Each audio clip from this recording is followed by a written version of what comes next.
Hello everyone, welcome to the YouTube channel. आज आपण MPSC राज्यसेवा 2025 ची कंप्लीट स्ट्रॅटेजी एनालिसिस करणार आहोत।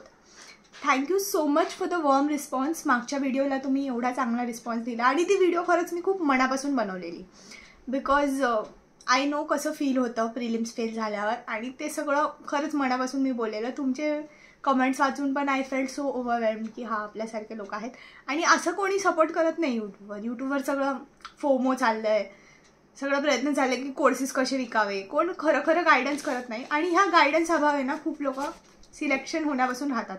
मेहनत आपण फुल करतो पण गायडन्स आपल्याकडे नसते, आणि मी स्वतः तो फेस केलाय। मला पण गायडन्स नव्हतं। 1-2 वर्ष तर मला एक्झॅक्टली करायचं काय समजण्यात गेले, मग प्रिलिम्स क्लिअर केलं। तर to tell a little bit about myself, मी UPSC इंटरव्ह्यू दिलेला आहे 2022चा। 2 UPSCचे मेन्स दिलेले आहेत, 2 राज्यसेवेचे मेन्स दिलेले आहेत। 2022 पासून मी राज्यसेवा अपियर नाही झालेले, कारण की डिस्क्रिप्टिव्हमध्ये मी जास्त बेटर करू शकेल असं मला वाटतं।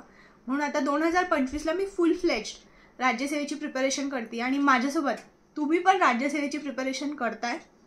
जर तुम्हाला स्क्रॅचपासून अंडरस्टँड करायचं आहे की नक्की करायचं आहे काय, सिलेबस काय, पॅटर्न काय, कोणती बुक लिस्ट अपनावी, हे सगळं मी ॲड्रेस करणार आहे। आणि थँक्यू सो मच, मागच्या व्हिडिओला एवढे चांगले रिस्पॉन्स आले, एवढं प्रायव्हेटवर मेसेज आले।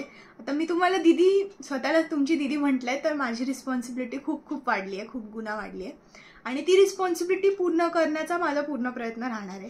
जे पण तुमचे डाऊट्स आहेत, जे पण तुमचे प्रॉब्लेम्स आहेत, ते मी ह्या व्हिडिओमध्ये एकदम क्लिअरली आन्सर करणार आहे। I will try my best to answer all your doubts. आणि मी एक गुगल फॉर्म अपलोड केलेला टेलिग्राम चॅनलवर, ते क्वेश्चन्स मी लिहून घेतलेत, आणि प्रायव्हेटमध्ये पण मला जे क्वेश्चन्स आले ते मी लिहून घेतलेत।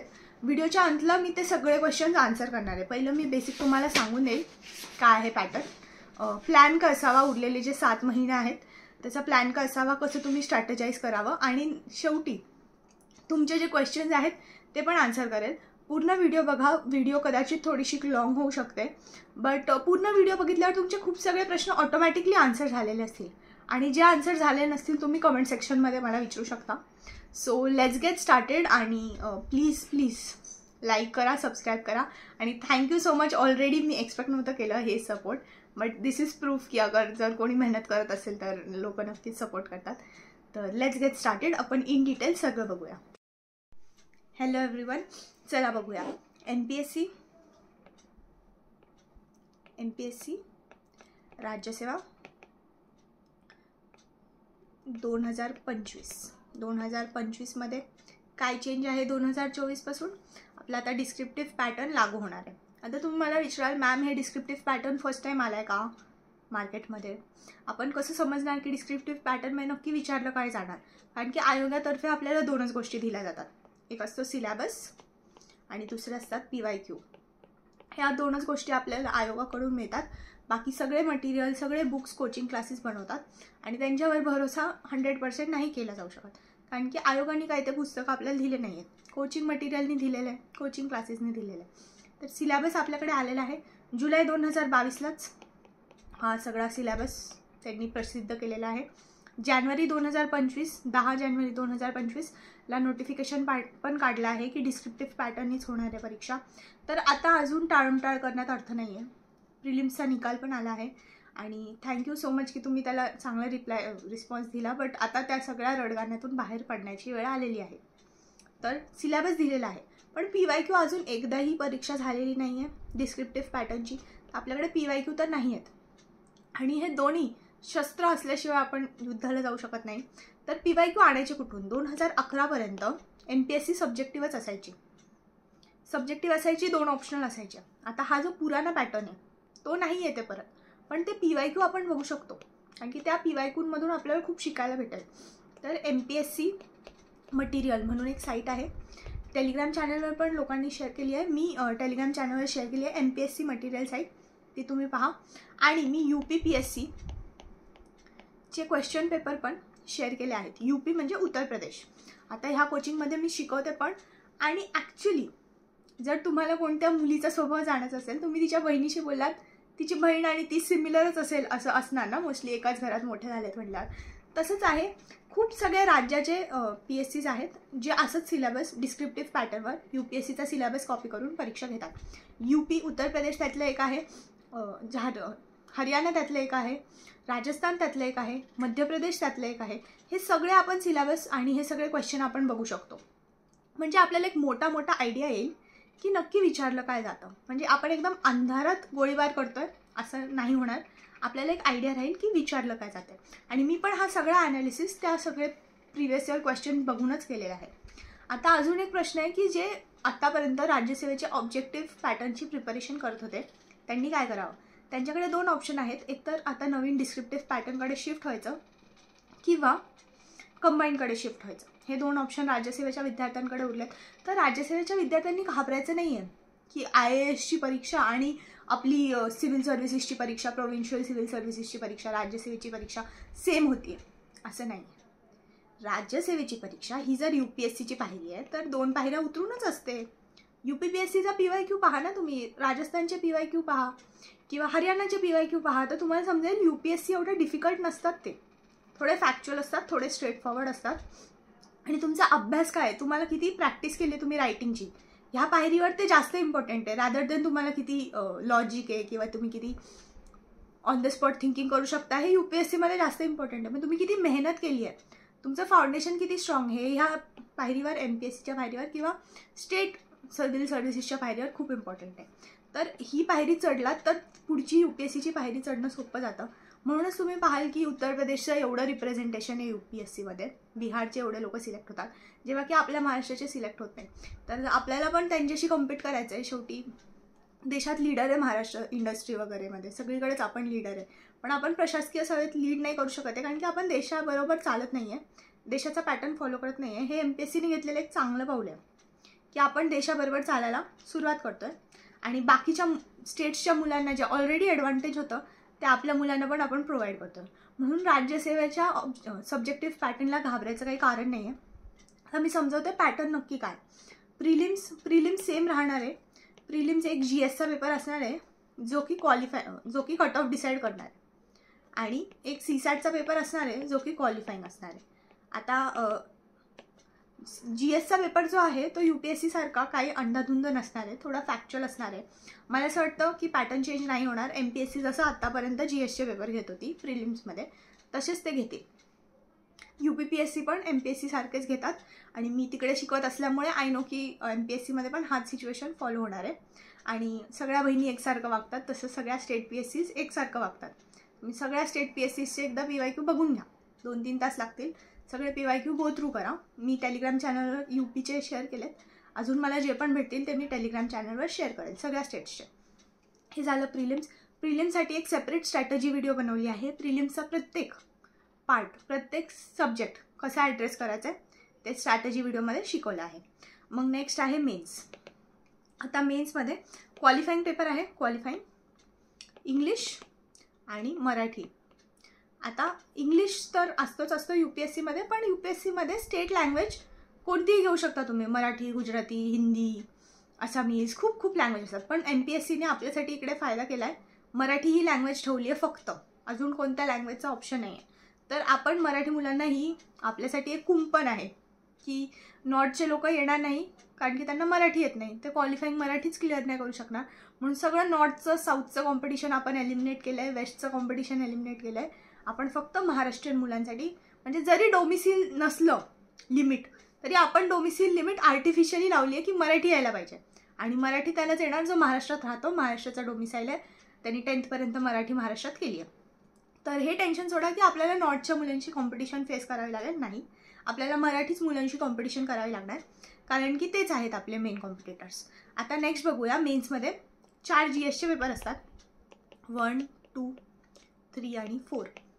हे GSचे पेपर 4ही, ह्यांचा सिलेबस, ह्यांची बुकलिस्ट मी मेन्स स्ट्रॅटेजी व्हिडिओमध्ये सांगितली आहे, जी मी लिंक करेल. इकडे वरती पण लिंक करेल कार्ड्सवर आणि खाली डिस्क्रिप्शनमध्ये पण त्यांचा लिंक असेल. तर तुम्ही हे GSची सिलेबस बघू शकता. आणि सिलेबस पण ग्रुपवर शेअर केलेला आहे, तो पण एकदा प्रिंट काढायचा आहे. आणि राज्यसेवेचं प्रिपरेशन हे सगळं सुरू करायच्या आधी एक इम्पॉर्टंट काम करायचं, एकदम इम्पॉर्टंट. ते केल्याशिवाय सुरूच नाही करायचं. ही व्हिडिओ बघायची, त्याच्यानंतर तेच काम करायचं. म्हणजे हा सिलेबस पाठ करायचा, तोंड पाठ करायचा. सोपं आहे, आपल्याला तर पाठ करायची सवय, आपण तर ऑब्जेक्टिव्ह करत होतो पहिलं. हे सेम 1 2 3 4 सगळे सब पॉईंट सकट हे सिलेबस पाठ पाहिजे. तुम्ही म्हणाल पाठ करून काय? पाठ करून हा उपयोग आहे की जेव्हा तुम्ही न्यूजपेपर वाचता किंवा जेव्हा तुम्ही कोणतं पुस्तक वाचता तेव्हा तुमच्या डोक्यात फिट असतं की अरे हा GS3चा सब्जेक्ट आहे. GS3मध्ये इंटरनल सिक्युरिटीमध्ये रोल ऑफ बॉर्डर फोर्सेस होतं, तिथे ही न्यूज जाणार की आता BSFच्या लोकांवर हल्ला झाला आहे किंवा आता माओइस्टने हल्ला केला आहे CSRFवर वगैरे. हे जे पण आहेत, जे पण न्यूज येत आहेत ते न्यूज तुमच्या ब्रेनमध्ये, तुमच्या नोट्समध्ये कॅटेगराईज करण्यासाठी तुम्हाला अख्खा सिलेबस लर्न असणं गरजेचं आहे. हे कोणी मेंटॉर तुम्हाला सांगत नाही, सांगतात बरोबर, पण हे इतकं इम्पॉर्टंट आहे सगळा सिलेबस पाठ करणं की त्याच्याशिवाय प्रिपरेशन सुरू करणं म्हणजे विदाऊट GPS लावता तुम्ही कुठेतरी जायला निघणं, तुम्ही हरवणार नक्की. GPS खूप गरजेचं आहे, सिलेबस पाठ करणं खूप गरजेचं आहे. नोटिफिकेशनमध्ये सिलेबस इन डिटेल अवेलेबल आहे, तो पाठ करायचा म्हणजे करायचा. मग नेक्स्ट 2 पेपर आहेत ऑप्शनलचे. आता ऑप्शनल कोणता निवडावा ह्यावर पण मी एक व्हिडिओ बनवली आहे, त्याच्यात मी 4-5 फेमस ऑप्शनल डिस्कस केले. पण जे सायन्सवाले ऑप्शनल आहेत जसं की केमिस्ट्री असो, फिजिक्स असो किंवा इंजिनिअरिंगचे ऑप्शनल असो, त्याबद्दल मला टू बी कम्प्लिटली ऑनेस्ट एवढी आयडिया नाही आहे. I do not have much idea about it. पण मी तरी माझे फ्रेंड्स ज्यांनी अगोदर सायन्स ऑप्शनल्स घेतलेत त्यांच्याशी बोलायचा प्रयत्न करेल, मॅथमॅटिक्स वगैरे. पण बाकी केमिस्ट्रीचे ऑप्शनलवाले लोक मी एवढे ओळखत नाही, फिजिक्सवाले पण मी एवढे ओळखत नाही. तर तुम्ही त्याच्यासाठी एक पर्सनलाइज गायडन्स घेऊ शकता UPSCमध्ये कोणी तो ऑप्शन घेतला असेल तर. पण ह्युमॅनिटीज ऑप्शनलवाले जे आहेत त्यांना मी गाईड करू शकते की ह्युमॅनिटीजचा ऑप्शनल एक सेट आहे. ऑप्शनलचे PYQ बघा, पहिले UPPSCचे बघा. आता UPPSCचा परत पॅटर्न चेंज झाला आहे 2023 पासून, पण 2018 ते 2022 ते लोकांकडे ऑप्शनल पण होता आणि ऑप्शनलचे पण पेपर मी त्यांचे पाहिलेत. तर इट वॉज थोडंसं खाली युनिव्हर्सिटी लेवल, UPSC लेवल नाही, university level, BA honours level ह्युमॅनिटीजचे ऑप्शनलचे क्वेश्चन्स असतात. ते सगळ्या स्टेट्सचे जमा करून एकदा वाचल्याशिवाय आणि एकदा सिलेबस वाचल्याशिवाय ऑप्शनल निवडू नका. सगळ्या स्टेट्सचे ऑप्शनलचे पेपर जमा करा. 2011 पासून MPSC 11पर्यंत जे MPSCचे ऑप्शनलचे पेपर होते ते जमा करा. बसा, आजचा अख्खा दिवस वाटल्यास PYQ बघण्यात घालवा. स्टेटचे, आपल्या राज्याचे सगळे PYQ बघून घ्या. म्हणजे तुम्हाला एक आयडिया येईल की अरे जर मी सोशियोलॉजी निवडतोय तर सोशियोलॉजीमध्ये विचारलं काय जाणार आहे. सोशियोलॉजीचा सिलेबस घेऊन बसा, त्याचा क्वेश्चन पेपर्स घेऊन बसा आणि तुम्ही स्वतःला विचारा की am I comfortable in this. आणि जे मी तुम्हाला क्रायटेरिया सांगितलेत की मटेरियल अवेलेबल आहे का, तुम्हाला आवडतो आहे का सब्जेक्ट, स्कोरिंग आहे का सब्जेक्ट, कॉम्पिटिशन आहे का सब्जेक्टमध्ये, हे सगळे क्रायटेरिया तुम्ही निवडलेल्या सब्जेक्टला लावा. आता एक प्रश्न होता की फिलॉसॉफी ऑप्शनल कसा आहे. फिलॉसॉफी ऑप्शनला पण तुम्ही सिमिलर क्रायटेरिया लावू शकता. पहिलं जायचं, सगळे MCQ सगळे PYQ डाउनलोड करायचे, आपले पण, महाराष्ट्राचे पण आणि बाकीच्या स्टेट्सचे पण, सगळे इंटरनेटवर अवेलेबल आहे. ते सगळे एक PDF बनवायचं त्याचं आणि घेऊन बसायचं, वाचायचं एकदा अख्खं आणि समजायचं की yes am I able to understand this. हे सिलेबस जरी मी वाचलेलं नाही आहे तर ह्या सिलेबससाठी पुस्तक अवेलेबल आहे का. UPSCच्या टॉपर्सची स्ट्रॅटेजी शोधायची ऑप्शनलसाठी आणि तसं फॉलो करायचं. कारण की 23 ऑप्शनल आहेत आणि I don't have idea about every optional, but I have idea की ऑप्शनल चॉईस कसं करायचं. तर ही मेथड तुम्ही फॉलो केली तर मोस्टली सगळे ऑप्शनल तुम्ही स्वतः जज करू शकता. आणि education is not about teaching or giving fish to it is about teaching how to fish. हे मी स्ट्रॉंगली बिलीव्ह करते की एज्युकेशन ह्याच्यासाठी नाही आहे की मी तुम्हाला शिकवेल की तुम्हाला एक फिश आणून देईल म्हणेल हे घ्या ही फिश खा, असं नाही. एज्युकेशन तुम्हाला फिशिंग करायची कशी हे शिकवणं एज्युकेशन आहे. दॅट्स वाय मी तुम्हाला मेथड सांगते. तो मेथड तुम्हाला स्वतःच फॉलो करावा लागेल आणि त्या मेथडच्या रिगरस मेथड म्हणून तुम्हाला स्वतः जावं लागेल. जर तुम्ही सगळे PYQ बघत नाही तर मी तुम्हाला रेडीमेड आन्सर नाही प्रोव्हाइड करू शकत ना, because every person is unique. तुमचं अंडरस्टँडिंग वेगळं आहे. तुम्ही मे बी खूप हुशार असाल, तुम्ही पटपट ग्रास्प करत असाल कॉन्सेप्ट. एखादा मुलगा फॅक्टमध्ये खूप हुशार असेल, त्याला फॅक्ट्स फिनॉमिनाज लगेच लर्न होत असतील, त्यांनी जिओग्राफी घ्यावं. एखाद्याला विचार करायची क्षमता त्याची जास्त असेल, डीपमध्ये जाता येत असेल, त्यांनी फिलॉसॉफी घ्यावं. एखाद्याचं मॅथ्स स्ट्रॉंग असेल त्यांनी मॅथमॅटिक्स घ्यावं. Every person will have a different outlook. म्हणून मी जनरलाइज्ड उत्तर नाही देऊ शकत आणि I don't know anyone so well की मी तुम्हाला एक्झॅक्टली सांगेन तुमचे स्ट्रेंथ्स काय, तुमचे विकनेस काय. पण स्वॉट अनालिसिस करायचं आणि त्यातून बघायचं माझं स्ट्रेंथ काय, माझं विकनेस काय, माझ्याकडे अपॉर्च्युनिटीज काय काय आहेत आणि ह्या अपॉर्च्युनिटीज समोर थ्रेट काय काय, हे ॲनालिसिस करायचं आणि ऑप्शनल चॉईस करायचा. ओके. फायनली पर्सनॅलिटी टेस्ट आहे, जे की आपण एवढं रिगरस प्रोसेसमधून जातोच आहे. तर पर्सनॅलिटी टेस्टचं प्रिपरेशन ऑटोमॅटिक प्रिलिम्स आणि मेन्सचा प्रिपरेशनमध्ये होऊन जातं. शेवटी थोडंसं प्रॅक्टिस केलं, इंग्लिश बोलता आलं, मराठी पण बोलता आलं, झालं. स्वभाव चांगला असला पाहिजे पर्सनॅलिटी टेस्टला. तर आता मी नेक्स्ट जे 7 मंथ्स आहेत त्याची स्ट्रॅटजी तुम्हाला बनवून दाखवते. आज आहे 17 मार्च. 18 मार्चपासून सुरू करूया, कारण की एक दिवस, आज अख्खा दिवस तुम्हाला PYQ बघण्यात, ऑप्शनल चॉईस करण्यात, GSच्या PYQ सोबत कम्फर्टेबल होण्यात लागणार आहे. आणि जे कोणी डिस्क्रिप्टिव्हवर शिफ्ट होत आहेत किंवा डिस्क्रिप्टिव्ह आत्ता स्टार्ट करत आहेत, घाबरायचं कारण नाही आहे. UPSC लेवल घाबरायचं कारण नाही आहे, कारण की स्टेट PSCs बघा ना आता, दुसरे UP बघा, राजस्थान बघा. 18 मार्च, 18 एप्रिल, 18 मे, 18 जून, 18 जुलै, 18 ऑगस्ट आणि 18 ऑगस्ट टू 18 सप्टेंबर. 28 सप्टेंबरला आपली शेड्यूल आहे एक्झाम. आता हे पण प्रश्न आहे की नोटिफिकेशन येणार कधी, ह्याच्यावर पण चर्चा झाली आहे मुलांची. नोटिफिकेशन येईल, ते कधी पण येईल, मेमध्ये येईल, जूनमध्ये येईल, what does it matter. Notification येणार आहे, आयोगाने सांगितलं आहे, हो डिस्क्रिप्टिव्ह पॅटर्नच राहणार आहे, सुरू करा कामाला. आपण नोटिफिकेशनची वाट बघत बसलो. आजच मी एक व्हिडिओ पाहत होते यूट्यूबवर, काहीतरी 125 जागांचं मागणीपत्र आलं आत्तापर्यंत. जागा वाढतील, 400पर्यंत येईल नोटिफिकेशन. आणि असं पण आहे की 2022च्या तुलनेचे सीट्स येऊ शकतात ह्यावर्षी. तो this is golden opportunity, first time होत आहे, तर you need to grasp it. आता प्रिलिम्सपासून 3 महिने फक्त प्रिलिम्स करा. जर तुमचा प्रिलिम्सवर खूप होल्ड आहे, तुम्हाला वाटतं प्रिलिम्स माझ्या हाताखालचं आहे, मी खूप हुशार, म्हणजे मला आयडिया आहे, मी खूप MCQ सोडवलेत, तर 2 महिने करू शकता. पण ऑन अँड ॲव्हरेज जो कोणी पण ॲव्हरेज विद्यार्थी आहे त्याने 3 महिने प्रिलिम्सच करायचं आहे. आता उरलेले जे आत्ताचे 3 महिने आहेत त्यात आपण मेन्स प्लस प्रिलिम्स करणार आहोत. आता मेन्स प्लस प्रिलिम्समध्ये काय सिच्युएशन, कसं करणार. प्रिलिम्स म्हणजे GS आणि मेन्स म्हणजे ऑप्शनल, एसे आणि एथिक्स. GS जे आपले पहिल्याचे 3 GS आहेत तेच प्रिलिम्समध्ये विचारले जातात ऑब्जेक्टिव्ह फॉर्मॅटमध्ये. काही सब्जेक्ट्स आहेत जे मिसिंग आहेत, जसं की इंटरनल सिक्युरिटी, सोसायटी, हे मेन्समध्ये एक्स्ट्रा आहेत आणि प्रिलिम्समध्ये ते विचारले जात नाही. असे आहेत सोसायटी, मग आहे इंटरनल सिक्युरिटी आणि गव्हर्नन्स. हे 3 सब्जेक्ट GSच्या सिलेबसचे पार्ट आहेत 1, 2, 3च्या, पण हे प्रिलिम्समध्ये विचारले जात नाही. उरलेले सगळे सब्जेक्ट्स GSचे मेन्सचे पण आहेत आणि प्रिलिम्सचे पण आहेत.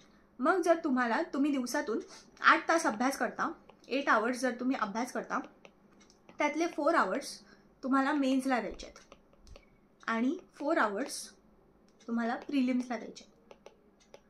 हे जर तुम्ही खूप पुढे गेलाय ऑप्शनलमध्ये तरी हाच स्ट्रॅटजी राहणार आहे.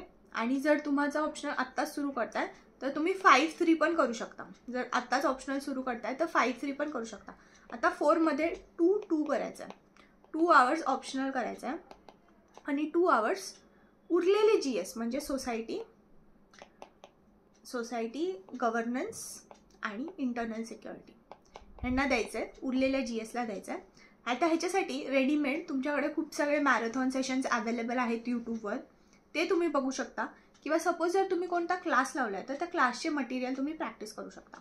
बट नुसते सेशन बघणं किंवा नुसतं मटेरियल प्रॅक्टिस करणं ह्या मेन्सच्या सिलेबससाठी इज नॉट इनफ. तुम्हाला ह्याच्यासोबत आन्सर रायटिंग पण कपल्ड करायची आहे. आन्सर रायटिंग नाही करणार तर मेन्सचं प्रिपरेशन तुम्ही करतच नाही आहे. तर हे जर तुम्ही 2 तास दिलेले आहेत त्यातला अर्धा तास 30 मिनिट्स म्हणजे 3 आन्सर रोज हे मेन्सचे लिहायचे आहेत. आणि ऑप्शनलला जर तुम्ही 2 तास दिला आहे तर 1.5 तास वाचनाला आणि 30 मिनिट्स आन्सर लिहायला, म्हणजे 2 आन्सर्स, असे 5 आन्सर रोजचे तुम्ही लिहायचेच आहेत. म्हणजे इट इज व्हेरी इम्पॉर्टंट की हे काम झालं पाहिजे. आता नेक्स्ट 4 आवर्स जे तुम्ही प्रिलिम्सला देताय त्याच्यातले 2 आवर्स तुम्ही प्रिलिम्सचे सब्जेक्ट वाचायला द्या. सब्जेक्ट वाचा, इकॉनॉमी असेल, हिस्ट्री असेल, जॉग्रफी असेल, जे कोणता सब्जेक्ट आहे, read it thoroughly. Me book list पण सांगितली आहे मेन्सच्या व्हिडिओमध्ये आणि I personally believe that book list is enough. माझे इतके फ्रेंड्स आहेत, काहींनी क्लिअर पण केलं आहे, काहींनी इंटरव्ह्यू दिलेला आहे. तर सगळ्यांची ऑलमोस्ट सिमिलरच बुक लिस्ट आहे, असं कोणी तुम्हाला भेटणार नाही जो बोलतोय मी काहीतरी वेगळं वाचलं. वेगळं वाचून पण काही अर्थ नाही. त्याच्यापेक्षा इम्पॉर्टंट आहे 1 तास. आता 2 तास तुम्ही सब्जेक्ट वाचला, 1 तास तुम्ही ह्याचे MCQ प्रॅक्टिस करायला द्या. मार्केटमध्ये पण भेटतात MCQ, ते तुम्ही घेऊ शकता. PYQ पहिले सोडवायचे सगळे आणि मग ते झाले की MCQ प्रॅक्टिस करायचे. जर MCQ तुमचं जोरदार प्रॅक्टिस आहे तर तुम्ही अर्धा तास ह्याला आणि अर्धा तास CSATला पण देऊ शकता. आणि CSAT ॲक्च्युली MPSCचं थोडंसं सोपं येतं, एवढं हार्ड नसतं. तर CSAT क्लिअर करणं is not a big hurdle in MPSC at least. UPSCमध्ये खूप लोक CSATमध्ये फसतात, पण MPSCमध्ये CSATला तुम्ही दिवसाचे अर्धा तास दिला तरी ते होऊन जाईल. आता उरलेला 1 तास तुम्ही हे जे सब्जेक्ट्स आहेत त्यांचे नोट्स इकडे पण ऑप्शनलचा जेव्हा 1.5 तास अभ्यास करताय तेव्हा नोट्स पण बनवायचे, जेव्हा मेन्सचा 1.5 तास अभ्यास करताय तेव्हा नोट्स पण बनवायचे त्यासोबतच. म्हणून तर 8 तास आपण देतो. आणि 8 तास इज साऊंड. 8 तास तुम्ही साऊंड दिले ना, 1 वर्ष दिले ना, आय स्वेअर तुमच्या एवढं नॉलेजेबल कोणी नसेल. जर म्हणजे मी 8 तास मेंटेन करायचा प्रयत्न करायचा, रोज 8 तास अभ्यास करायचा प्रयत्न करायचा. एवढं केलं तर सिरियसली तुमच्या एवढं नॉलेजेबल, तुमच्या एवढं साऊंड कोणी नसेल. कारण की कॉम्पिटिशन दिसायला दिसते एवढी मोठी दिसतं. 3 लाख लोक फॉर्म भरतात, 5 लाख लोक फॉर्म भरतात. खरंच अभ्यास किती लोक करतात? 50,000. आणि 50,000मधून आपल्याला प्रिलिम्स क्लिअर करायला टॉप 5,000मध्ये यायचं आहे आणि पोस्ट काढायला 500मध्ये यायचं आहे. त्या 50,000मध्येच कॉम्पिटिशन आहे. आणि विशेष म्हणजे त्या वरच्या 5,000मध्येच कॉम्पिटिशन आहे. बाकी 45,000 पण एवढं सिरियसली करत नाही. तर जर तुम्ही खरंच सिरियसली ट्राय केलं तर 8 तास विल बी इनफ. आता उरलेला 1 तास जो आहे त्यात नोट मेकिंग करायचं आहे ह्या सब्जेक्टचं, आणि ह्या सब्जेक्टचे 2 आन्सर राईट करायचे.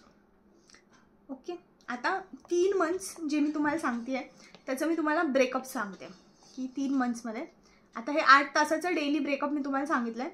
आता 3 मंथ्सचं ब्रेकअप सांगते आहे. तर पे अटेन्शन. हे जे 5 दिवस ह्याच्यातून सुट्टी घ्यायची, take any day as holiday. 5 दिवस सुट्टी घ्यायची. विदाऊट सुट्टी घेता अभ्यास केला, विदाऊट सुट्टी घेता जर तुम्ही प्लॅन बनवला तर that plan is destined to fail. रोज हर महिन्यात 5 दिवस म्हणजे 5 संडे सुट्टी लागते म्हणजे लागते. सुट्टी 31 दिवसाचा महिना असेल तर 5 दिवस घ्यायचे, 30 दिवसाचा महिना असेल तर 4 दिवस सुट्टी घ्यायची. कारण की बिना सुट्टीचं आपण नाही स्टिक करू शकत प्लॅनला, आणि मग प्लॅन फेल होतो आणि मग पुन्हा परत प्लॅन बनवावा लागतो. तर 5 दिवस सुट्टी घ्या, कोणती पण घ्या तुम्हाला वाटेल तसं. तुम्हाला वाटतं तो डे सुट्टी घ्या, संडे घ्या किंवा थर्सडे घ्या, जो पण दिवस तुम्हाला वाटेल तो सुट्टी घ्या. उरलेले जे 26 डेज आहेत त्याला ह्याच्यामध्ये ह्या 26 डेजमध्ये तुम्ही फोकस करा की 4 आवर्स जे प्रिलिम्सला देत आहेत त्याच्यात GS1चे सगळे सब्जेक्ट कवर होऊन जावे. GS1चे सगळे सब्जेक्ट इकडे कवर होणार आहे. ह्या मंथमध्ये GS2चे सगळे सब्जेक्ट कवर होणार आहेत प्रिलिम्सच्या जे 4 आवर्स आपण देतो. आणि ह्या मंथमध्ये आपण GS3चे सगळे सब्जेक्ट कवर करणार आहोत. ओके, हे झालं कम्प्लीट. आता उरलेले 4 आवर्स आहेत ह्यात आपण 2 आवर्स ऑप्शनलला देणार आहोत आणि 2 आवर्स एथिक्सला देणार आहोत फर्स्ट मंथमध्ये. सेकंडमध्ये 2 आवर्स ऑप्शनलला देणार आहोत आणि 2 आवर्स GS सब्जेक्ट्स मेन्स जे प्रिलिम्समध्ये येत नाही, फक्त मेन्समध्ये येतात, म्हणजे सोसायटी, गव्हर्नन्स, इंटरनल सिक्युरिटी, त्यांना 2 आवर्स देणार आहोत. पहिल्या मंथमध्ये एथिक्सला 2 आवर्स आणि ऑप्शनलला 2 आवर्स देणार आहोत. आणि नेक्स्ट 3rd मंथमध्ये आपण 2 आवर्स ऑप्शनलला देणार आहोत आणि 2 आवर्स एसेला प्लस एथिक्सला देणार आहोत. एसे आणि एथिक्स ह्यांना तुम्हाला जसं वाटेल तसं एसेचं आन्सर रायटिंग करायचं आहे 1 आवर आणि उरलेलं 1 आवर एथिक्सला द्यायचं. असं ब्रेकअप करायचं ह्या 3 महिन्यापर्यंत. इतकं जर हे प्लॅन व्यवस्थित फॉलो झालं तर आय बिलीव्ह तुम्हाला खूप कॉन्फिडन्स आलेला असेल. By the end of May, June 1st पुन्हा आपण प्रिलिम्सची स्ट्रॅटेजी चॉकआउट करूया. प्रिलिम्ससाठी स्पेसिफिक गायडन्स असेल तर आय बिलीव्ह मी तुम्हाला देऊ शकते पर्सनलाइज पण, कारण की प्रिलिम्सवर माझा होल्ड आहे. मी खूप वर्ष प्रिलिम्स कधीच मिस नाही झाली आहे. 100% सक्सेस रेट आहे MPSCच्या प्रिलिम्सचं, टचवूड. पण प्रिलिम्सचं आपण बघूया जेव्हा प्रिलिम्स स्पेसिफिक ऑब्जेक्टिव्ह प्रिपेअर करायचे, CSAT प्रिपेअर करायचे ते आपण बघूया. पण आत्ताचे 3 महिने जे मी तुम्हाला सांगितलेत, नंतरचे 3 महिने आपण प्रिलिम्सच करणार आहोत. 18 सप्टेंबर ते 28 सप्टेंबर आपण एक मॅरेथॉन टाईम देऊया. 10 डेज एकदम फोकस्ड अभ्यास करूया प्रिलिम्सचा, म्हणून ते बफर झोन सोडला आहे. आता इकडे पण 5-5 दिवस मी बफर झोन सोडला आहे. 5 दिवस, 4 दिवस, 5 दिवस. हे सुट्टी तुम्ही आपल्या प्लॅनरवर, स्टडी प्लॅनरवर असं अंदाजा करून स्वतः बनवायचं आहे. 5 दिवस सुट्टी पण घ्यायची आहे, 4 दिवस सुट्टी पण घ्यायची आहे. That is all about study plan, की नक्की हवा कसा. आता मी तुमचे क्वेश्चन्स आन्सर करते, जे पण गुगल फॉर्ममध्ये होते आणि प्रायव्हेटवर पण ज्यांनी मला मेसेज केलेला. तर strategy to balance optional and GS forest ॲस्पिरंटसाठी, आता जे झूलॉजी बॉटनी वगैरे त्यांचा सिलेबस आहे, त्यांनी पण ही सेम स्ट्रॅटजी फॉलो केली. तर I think it will suffice. तुम्ही ही स्ट्रॅटजी फॉलो करू शकता. आणि जरी काही प्रॉब्लेम येत असेल तर तुम्ही 3 आवर्स चेंज करू शकता. ऑप्शनलला 3 आवर्स आणि ह्या मेन सब्जेक्टला 1 आवर देऊ शकता, जर तुम्हाला ऑप्शनल कंप्लीट करण्यात प्रॉब्लेम येत असेल तर. आणि इंग्लिश पण एक त्यांचा स्पेशल सब्जेक्ट असतो, मे बी इंग्लिश पण राईट करायचं असतं फॉरेस्टमध्ये. त्याच्यासाठी आपण नंतर तुम्ही वेळ काढून एसेच्या जागी इंग्लिश पण प्रॅक्टिस करू शकता. बट हे थोडंसं मुश्किल आहे की तुम्हाला UPSC पण MPSC पण आणि फॉरेस्ट पण बॅलन्स करायचं आहे. थोडं जास्त स्पेसिफिक प्लॅन तुम्हाला गरज पडेल. आता नेक्स्ट क्वेश्चन आहे, 2 अटेम्प्ट्स राज्यसेवेत पण प्रिलिम्सच क्वालिफाय नाही झाला. तर मला असं वाटतं की बेसिकच तुमचं थोडंसं वीक आहे. तुम्हाला अभ्यासावर फोकस करावा लागेल. सगळे बुक्स जे आहेत बेसिक, NCERT वाचा, NCERT वाचा असं खूप लोक म्हणतात. आणि हे खूप मार्केटमध्ये पसरवलं आहे की बाबा 6वीपासूनची NCERT वाचा किंवा पहिलीपासूनची NCERT वाचा, सगळे जॉग्रफीचे NCERT वाचा, असं नाही आहे. सगळे NCERT वाचत बसला तर खूप वेळ वाया जाईल. सायन्ससाठी 8, 9, 10 ची स्टेट बोर्डची बुक वाचायची, त्याच्यामध्ये आपलं सायन्स स्ट्रॉंग होऊन जातं. आणि मग करंट अफेअर. 11th आणि 12th CBSEची NCERT वाचायची आहे जॉग्रफीसाठी. हिस्ट्रीसाठी तुम्ही NCERT वाचू शकता, पण आजकाल NCERTतून डायरेक्ट प्रश्न विचारणं बंद झालं आहे. रॅदर तुम्हाला जर फॅक्च्युअल एक्झामची प्रिपरेशन करायची आहे लाईक MPSC, लुसेंट वाचा. लुसेंट त्याच्यात एकदम फॅक्च्युअली दिलेलं आहे, फॅक्च्युअल इन्फॉर्मेशन आहे, एन्शंटची पण मेडिवलची पण. तर लुसेंटमधून जास्त प्रश्न हिट होत आहेत rather than any other book, असं मी ऑब्झर्व केलं स्वतः. तर लुसेंट वाचू शकता.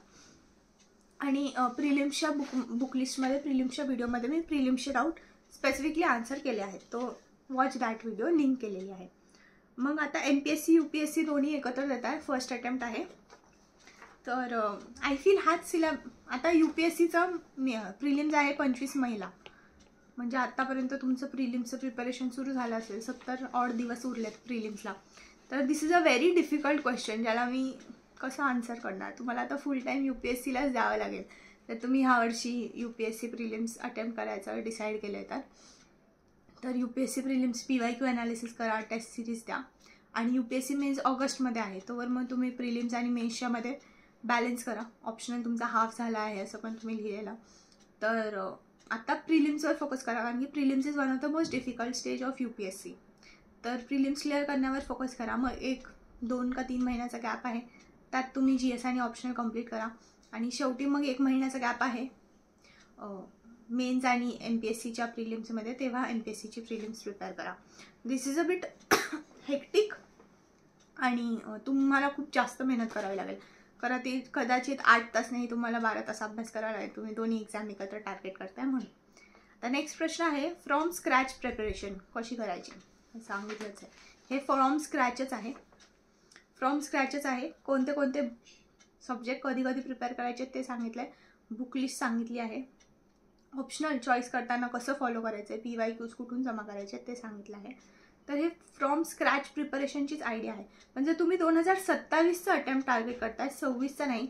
त्यासाठी मी एक वेगळी व्हिडिओ बनवेल, ज्याच्यात मी थोडं इन डिटेल जाईल. तुम्हाला काहीच आयडिया नाही आहे, कधीच GS नाही वाचला असे लोक जे आहेत त्यांनी त्या व्हिडिओची वाट बघा. 2027ची एक व्हिडिओ बनवते. आत्ता 2026चा विषय चालला आहे, 27चा नंतर बघूया. ओके.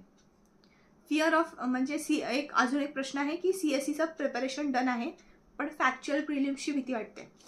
तर पहिलं तर PYQ ॲनालिसिस करायचं, MPSCच्या PYQचं ॲनालिसिस करायचं, काय विचारलं जातं ते बघायचं. आणि फॅक्च्युअल थोडं ॲडिशन करायचं आपल्या नॉलेजला. जसं की हिस्ट्रीमध्ये फॅक्च्युअल आपल्याकडे मिसिंग आहे, लुसेंटमधून करायचं.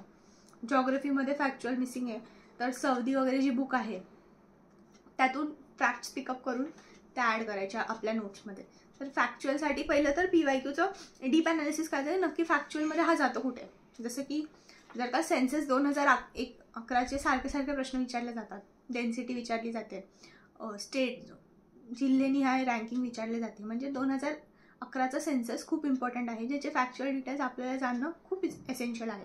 मग 2011च्या सेन्ससवर स्पेसिफिक खूप व्हिडिओ आहेत यूट्यूबवर, ज्याच्यात ते फॅक्च्युअल गोष्टी समजून सांगतात. मग जर तुम्ही PYQ ॲनालिसिस केलं तर तुम्हाला समजणार की आपल्याला 2011चा सेन्सस फॅक्च्युअली प्रिपेअर करणं खूप गरजेचं आहे. Okay, so that is for fear of factual prelims. Next, philosophy optional choice करू का नको, त्यात मी तुम्हाला सांगितलं की कसं तुम्ही फिलॉसॉफी ऑप्शनलला ॲनालाइज करू शकता. PYQद्वारे तुम्हाला अंडरस्टँडिंग आहे का, आणि UPSCच्या टॉपर्सचे तुम्ही स्ट्रॅटेजी व्हिडिओज बघू शकता आणि त्यातून तुम्ही स्वतः ॲनालिसिस करू शकता. Because I don't have idea about every optional, तर मी एकदम एक्झॅक्टली तुम्हाला गाईड नाही करू शकत, पण कसं जायचं तिकडे, कसं ॲनालिसिस करायचं हे मी तुम्हाला शिकवलं आहे. तो ॲनालिसिस लावा. तरी तुम्हाला कन्फ्युजन होत असेल तर you can still ask me. प्रीच्या वेटेजचं analysis, yes I am going to do that. Overall PYQs प्रिलिम्सचे मी ॲनालाइज करवणार आहे, पण आता थोडं सगळं स्ट्रीमलाईन होऊ द्या. पहिलं स्ट्रॅटेजी व्हिडिओ सगळ्यांना समजू द्या, सगळे कामाला लागू द्या, मग मी वेटेजचं ॲनालिसिस आणते. कंप्लीट स्ट्रॅटजी सांगितली. आता कंप्लीट स्ट्रॅटजी. एथिक्स बुकलिस्टची गाईड. त्या एथिक्ससाठी कोणती बुकलिस्ट घ्यावी, एथिक्ससाठी कोणती बुक घ्यावी, तर मी बोललेलं लेक्सिकॉन घ्या. आता लेक्सिकॉन आहे इंग्लिशमध्ये, तर मराठीमध्ये पण खूप सगळ्या कोचिंग्सनी आपापले बुकलेट्स काढले आहेत, मराठीमध्ये ते शिकवतात. तर तुम्ही काय करायचं आहे, सिलेबस घ्यायचा आहे, UPPSCचे PYQ घ्यायचे आहेत, MPSCचे जुरे PYQ घ्यायचे आहेत आणि पाहायचे की ह्याच्यातून ह्याचे उत्तरं निघतात का, हा चांगला आहे का. पुस्तकाचं चांगलं पण कसं तुम्ही जज करणार, अख्खा सिलेबस ते पुस्तक कव्हर करतं का, आणि PYQ ह्या पुस्तकातून उत्तर काढता येतं का PYQचं, आणि मला अंडरस्टँडिंग होती आहे का या पुस्तकातून. That is the measure of पुस्तक चांगलं आहे का नाही. तर तुम्ही असं करू शकता, आणि कोणत्याही पुस्तकाला जज करायचा हाच तरीका आहे, तर तुम्ही तो फॉलो करू शकता. ऑनलाईन कोचिंग कोणता जॉईन करावा सोशियोलॉजीसाठी, आणि एक फिजिक्सवाल्याचं पण कोचिंग जॉईन करूया का नको करूया हा प्रश्न होता. जर तुम्हाला काहीच येत नाही, तुम्ही एकदम ब्लँक आहात, तर तुम्ही ऑनलाईन कोचिंग जॉईन करू शकता. पण ऑनलाईन कोचिंग कोणतीही किंवा कोचिंग कोणतीही जॉईन करताना तुम्हाला एक गोष्ट आठवणीत ठेवायची, झेहनमध्ये ठेवायची आहे की हे म्हणजे सर्वस्व नाही, ह्यांचे नोट्स म्हणजे सगळे नाही, ह्यांचे नोट्स काय आपल्याला पार करवणार नाही आहे. आपल्याला स्वतः खूप प्रिपरेशन करावी लागणार आहे, स्वतः ह्यांच्या नोट्सच्या बाहेर जाऊन पण वाचावं लागणार आहे. Because notes are not holistic, आणि एस्पेशली डिस्क्रिप्टिव्ह एक्झामसाठी होलिस्टिक नोट्स बनवणं मुश्किल आहे. तर तुम्हाला कोणतीही कोचिंग घेताना 3 तरीकेचे तुम्हाला पॅरामीटर फॉलो करायला पाहिजे. बजेट, पहिले तर आपलं बजेट काय आहे. ओव्हर प्राईस्ड, ओव्हर हाईप्ड कोचिंग घेऊ नका. जसं की विजन IASची कोचिंग आहे दिल्लीमध्ये, 3 लाख रुपये घेतात बहुतेक. 3 लाख रुपये म्हणजे खूप झाले ना, एवढे पैसे तुम्ही देणार, दिल्लीत राहणार, किती पैसे खर्च होणार. तर बजेट लक्षात ठेवा. कोचिंग कोणतीही असो ते एक लिमिटपर्यंत शिकवतात. 60% सिलेबस कम्प्लिशन होतं कोचिंगमध्ये, त्याहून जास्त होत नाही. 40% उरलेलं आपल्यालाच करावं लागतं. Next, time. जर 2026चा अटेम्प्ट तुम्ही टार्गेट करताय, 2027चा अटेम्प्ट टार्गेट करताय, तर तुमच्याकडे टाईम आहे अजून. पण 2025चा जर करताय तर दिस इज हाय टाईम की तुम्ही नाही एंगेज करू शकत कोचिंगमध्ये, कारण की ते 1 वर्ष घेतात अख्खा सिलेबस कंप्लीट करायला. तर तुम्हाला सेल्फ स्टडी आणि बुक्समध्ये जे लिहिलं आहे तेच कोचिंगमध्ये लिहिलेलं असतं, फक्त कोचिंगमध्ये ते बसवून समजून सांगतात एकदम इन शॉर्ट. आणि आपलं स्टेज ऑफ प्रिपरेशन म्हणजे आपण किती हुशार आहोत किंवा आपण किती पुढे निघून आलो आहे स्टेजमध्ये, ते आपण स्वतः पुस्तकं वाचून समजू शकतो का आपल्याला समजवण्याची थोडी गरज आहे, आपण थोडं मागे आहोत अजून प्रिपरेशन स्टेजमध्ये, एवढं प्रिपरेशन केलं नाही. तर ह्या 3 बेसिसवर तुम्ही कोचिंगला जज करा आणि कोर्स घ्यायचा का नाही ते ठरव. तुमच्याकडे वेळ आहे का, तुमची स्टेज काय आहे प्रिपरेशनची, तुमचं सगळं GS म्हणजे जर तुम्ही राज्यसेवेची मेन्स वगैरे अगोदर दिली आहे, तुमचं खूप सगळं GS बऱ्यापैकी प्रिपेअर्ड आहे, तर उरलेले मेन्स स्पेसिफिक सब्जेक्ट्स जसं की सोसायटी, IR, गव्हर्नन्स, एथिक्स हे तुम्हाला प्रिपेअर करायला लागतील. तर त्याचं स्पेसिफिकली कोचिंग तुम्ही ट्राय केलं, किंवा ते इंटरनेटवर पण खूप सगळे मॅरेथॉन व्हिडिओज आहेत, त्याच्यातलं कोणतं पाहिलं तुम्हाला समजतं आहे, तर I think that would do the job. Rather than तुम्ही एक फुल लेंथ कोचिंग घ्याल, 1 इयरचं फाउंडेशन बॅच घ्याल आणि जाल रोज तिकडे, कारण की जाण्या येण्यात पण खूप वेळ वाया जातो आणि तिकडे फ्रेंड्स होतात आणि तिकडे अजून वेळ वाया जातो. तर वेळ वाया जाणार नाही ह्याची काळजी घ्या. तसं करून जर तुम्हाला जमत असेल तर कोचिंग घ्या. कोचिंगवर माझे ओपिनियन एवढे चांगले नाही आहेत कोचिंग क्लासेसविषयी, म्हणून मी कोचिंगला एवढं इंटरेस्ट नाही करत. आणि लोक म्हणतात मॅम तुम्हाला स्वतःचा क्लास काढायचा का, अरे हो मला इथे स्वतःचा अभ्यास होईना, स्वतःचं जे काम आहे ते होईना, मी कशाला हे सगळं चॅनल इज प्युअर फिलॅन्थ्रोपी. आणि माझे खूप फ्रेंड्स आहेत जे पण UPSCचा इंटरव्ह्यू दिलेले आहेत, पण कोणीच हा चॅनल काढला नाही आहे. मी का काढला यूट्यूबवर चॅनल, की माझ्या भावा बहिणींना हेल्प व्हावी. आणि ज्यांना एकटं वाटतं प्रिलिम्स झाल्यानंतर, कित्येक लोक काय काय आपण मुखर्जीनगर, राजेंद्रनगरमध्ये स्टोरीज ऐकतो, लोक सुसाईड करतात, काय काय करतात. मला असं वाटतं की यार जीवन खूप सुंदर आहे, आणि माझ्यासारखे लहान मोठे जे कोणी आहे, माझ्यासारखे जे विचार करतात, माझ्या रस्त्याला जे आहेत, त्यांचं जीवन सुंदरच राहावं, त्यांनी सफर नाही करावं, म्हणून हा चॅनल काढला आहे. तर कोचिंगविषयी I don't have good opinions, that's why I don't promote coaching a lot. Combine आणि MPSCला बॅलन्स कसं करावं, तर चॉईस करा. MPSC राज्यसेवा आता पूर्णतः बदलली आहे, तर कंबाईनसोबत त्याला बॅलन्स करणं मुश्किल आहे. तर तुम्ही कंबाईनला शिफ्ट होत आहे, तर मग कंबाईन आणि दुसऱ्या एक्झाम ज्या आहेत बँकिंग वगैरे किंवा MPSCच्या दुसऱ्या एक्झाम, त्याच्यावर तुम्ही फोकस करू शकता. वर्किंग ॲस्पिरंट्सनी कसं बॅलन्स करावं, आता हे मी तुम्हाला 8 आवर्सचा प्लॅन सांगितला आहे.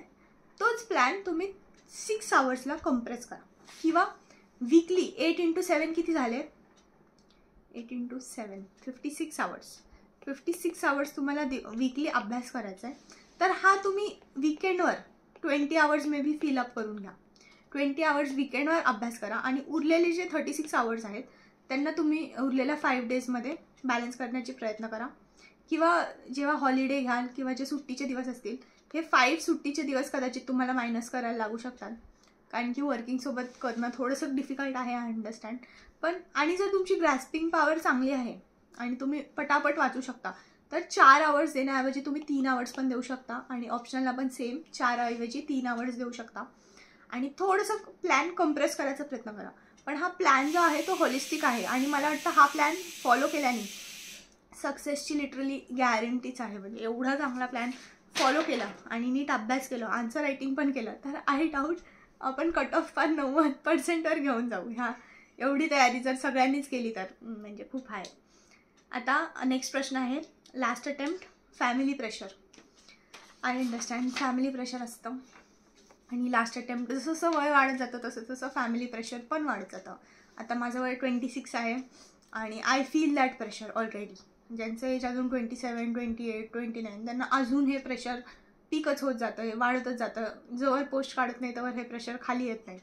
तर आपल्याला आठवणीत ठेवायचं आपण का सुरू केलं, आणि एकदा पोस्ट काढली ना हे सगळं बंद होईल. हे शेजारचे पाजारचे नातेवाईक आईवडील जे काय म्हणतात की तुझं होणार नाही का, तुझ्याशी लग्न कोण करणार, तू लग्न कधी करणार, लाईफ कधी सेटल करणार, आयुष्यात काय पाहिलं अजून, हे सगळे प्रश्न ना एकदम डाऊन होतील ज्या दिवशी तुम्ही पोस्ट काढाल.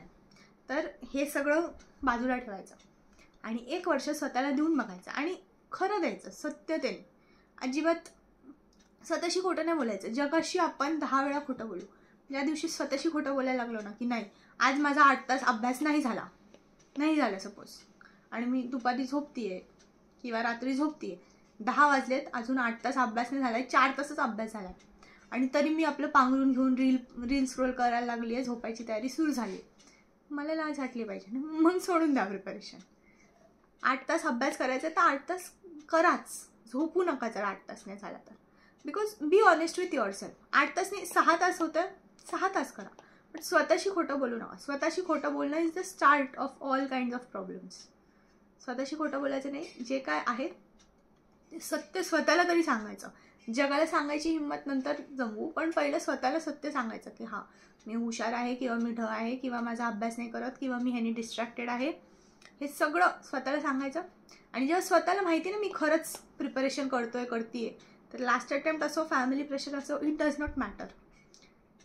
आपल्याला माहिती आहे आपण योग्य रस्त्याने चाललो आहे, आपण आपलं बेस्ट ट्राय करतोय, मग रिझल्ट काय येईल, फॅमिली काय म्हणेल, does not matter. Next final question आहे fear of failure.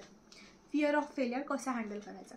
Late me tell you, 2025मध्ये ज्याचा रँक 1 येणार आहे किंवा जिचा रँक 1 येणार आहे ती व्यक्ती पण आत्ता घाबरलेली आहे. They also feel feared. त्यांना पण वाटतं माझं प्रिलिम्स होईल का नाही, माझा मेन्स होईल का नाही, इंटरव्ह्यू होईल का नाही, माझं सिलेक्शन होईल का नाही, ह्या सगळ्या विषयाविषयी पण रँक 1 घाबरलेला आहे. तर ट्रस्ट मी, ह्या जर्नीचं एक पार्ट आहे. ह्याला तुम्ही तोडू नाही शकत आणि ह्याला सोडू पण नाही शकत. हे सत्य आहे, हे होत राहणार. पण त्याच्या पुढे, फिअरच्या पुढे जायचा एकच तरीका आहे की तुम्ही तुमचं काम बेस्ट करा.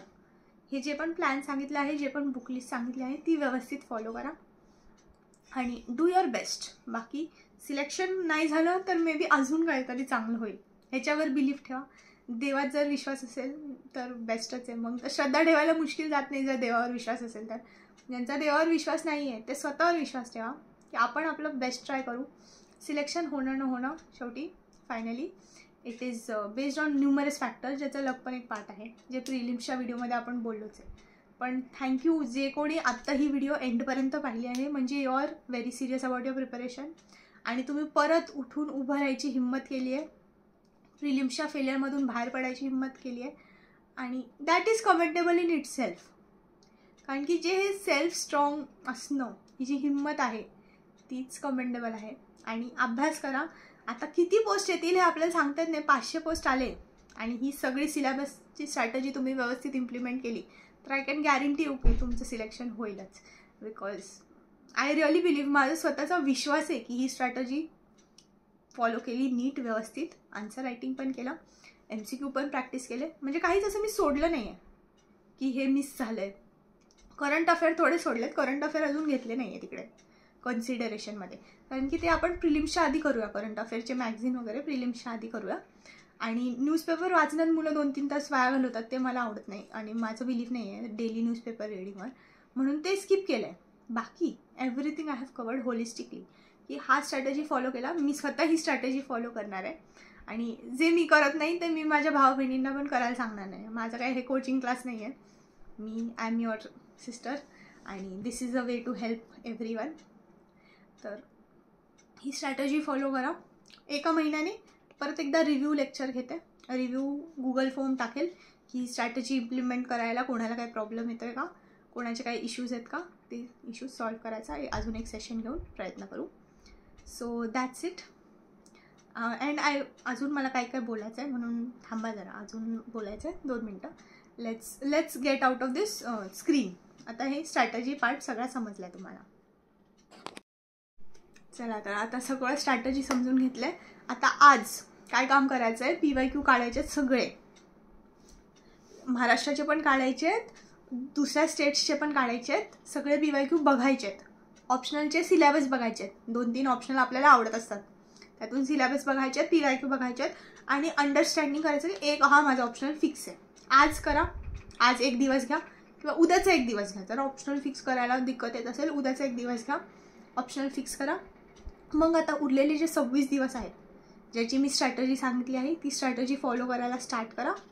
आणि ऑल द बेस्ट आणि थँक्यू एवढा चांगला रिस्पॉन्स दिल्याबद्दल. तुम्ही लाईक, शेअर, सबस्क्राईब करू शकता. आपल्या फ्रेंड्सला पण सबस्क्राईब करा, कारण की देर इज अ कोट. ही चॅनल चालू करताना हा कोट पण मी लक्षात ठेवलेला की if you want to go fast go alone, पण if you want to go far go together.